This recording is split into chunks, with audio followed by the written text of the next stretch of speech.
سامعین گرامی، جس زمانے میں حضرت سید میرا حسین زنجانی رحمۃ اللہ علیہ لاہور شہر میں جا کر اسلام کی تبلیغ کیا کرتے تھے، اس دور کا واقعہ ہے کہ لاہور میں بہت سے غیر مسلم کاشتکار رہتے تھے جن کی زمینیں لاہور کی آبادی کے باہر دور دور تک پھیلی ہوئی تھیں۔ اس زمانے میں رواج تھا کہ جب کسی کاشتکار کو نیا ہل خریدنے کی ضرورت پیش آتی تو وہ نیا ہل خرید کر لاہور میں مقیم ہندو مذہب کے پیشواؤں کے پاس جاتا۔ وہ ہل کے اوپر اپنی کتابوں میں ویدوں میں لکھے ہوئے منتر پڑھتے اور وید کے بھجن بھی گاتے۔ ان کے ایسا کرنے کا یہ مقصد ہوتا کہ ہل کے اوپر بھجن پڑھوانے والے کی فصل خوب ہوگی۔ بعد ازاں وہ ان سے نذرانہ وصول کرتے۔ ان دیوتاؤں کے پجاریوں نے لاہور کے مکینوں کو ایسا قائل کر رکھا تھا کہ ہر کوئی نیا ہل خرید کر اس پر وید کے بھجن پڑھواتا۔ بھجن پڑھنے والا بھجن پڑھنے کے بعد کاشتکار کے ذہن میں یہ بات ڈالتا کہ تم نے بھجن پڑھوایا ہے، اس لیے زراعت کا دیوتا تم پر خوش ہو گیا ہے، اور اگر تم ایسا نہ کرتے تو تمہیں کاشتکاری کے کام میں ذلت اٹھانا پڑتی۔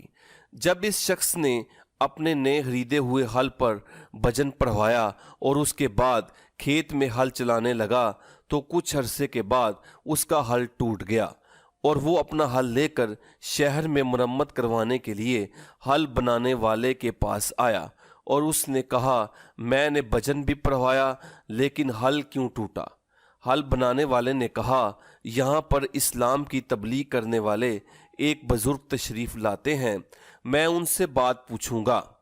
ایک دن حضرت سید میرا حسین زنجانی رحمۃ اللہ علیہ ہل بنانے والے علاقے میں گزر رہے تھے تو اس نے حضرت کو بلا کر یہ سوال کیا کہ کیا کاشتکاری کے دیوتے فصلوں کی پیداواری اور اضافہ میں مدد دیتے ہیں، اور اگر ان کے پجاری خوش نہ ہوں تو کاشتکاری کے کاموں میں رکاوٹ بھی ڈال دیتے ہیں؟ تو آپ نے اس کی وضاحت یوں فرمائی کہ فصلوں کو اگانے والا صرف اللہ وحدہ لا شریک ہے۔ کسی دیوتے یا پجاری کے کہنے پر نہ ہی رزق کم ہوتا ہے اور نہ ہی رزق بڑھتا ہے۔ رزق کی کمی اور بڑھنے کا تعلق اللہ رب العالمین سے ہے۔ قوت اسی کے پاس ہے کہ جس کے رزق میں چاہے اضافہ کرے اور جس کے رزق میں چاہے نہ کرے۔ اسی کی رحمت اور مہربانی سے رزق کی کھیتیاں لہلہاتی ہیں اور اناج کے ہوشوں میں دانے بھی اللہ ہی کے حکم سے پڑتے ہیں۔ ہاتھوں سے بنائے ہوئے پتھروں کے دیوتے کچھ نہیں کرتے، لہٰذا اپنے کاشتکار ملنے والے کو یہ کہو کہ اسلام میں یہ طریقہ ہے کہ کاشت کے لیے جب ہل چلایا جائے تو بسم اللہ الرحمن الرحیم پڑھ کر ہل چلایا جائے۔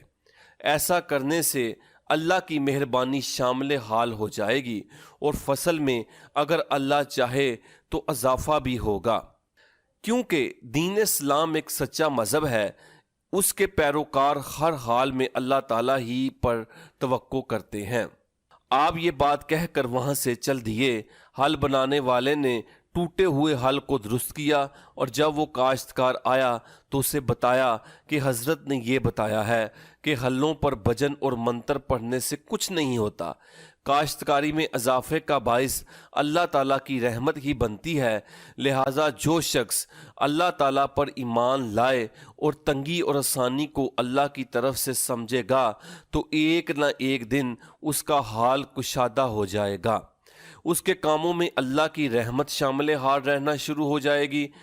وہ کاشتکار ہل لے کر چلا گیا اور اس کے ذہن میں یہ بات راسخ ہو گئی، اللہ کا نام لے کر ہل چلانا شروع کرنا ہے، لہٰذا وہ جب بھی ہل چلاتا تو حضرت کے بتائے ہوئے طریقے کے مطابق بسم اللہ شریف پڑھتا۔ چند سال جب اس نے ایسا ہی کیا تو اس کے کاموں میں اللہ کے نام کی برکت شامل حال ہونا شروع ہو گئی۔